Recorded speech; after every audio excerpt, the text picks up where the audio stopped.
সুপ্রিয় দর্শক মণ্ডলী, আমরা এখন নোয়াখালীর মাইজ দিয়ে অবস্থান করছি। এখানে আমরা এক বাড়িতে বেড়াইতে আসছি।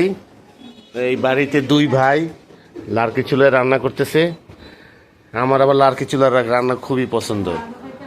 আমরা সারা রাত্র জার্নি করে আজকে নোয়াখালী মাইজ দিয়ে এসে পৌঁছাইছি। এখানে আমার এক ফ্রেন্ডের বাসা।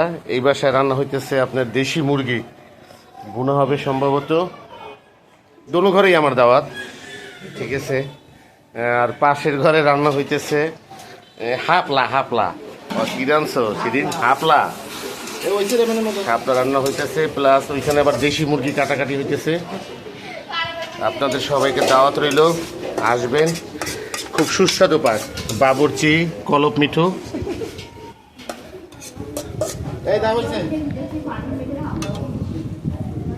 ও এটা হয়ে গেছে কত আরে হইছে না দেখকেই কয় আমি কই হইছে হইছে হইছে।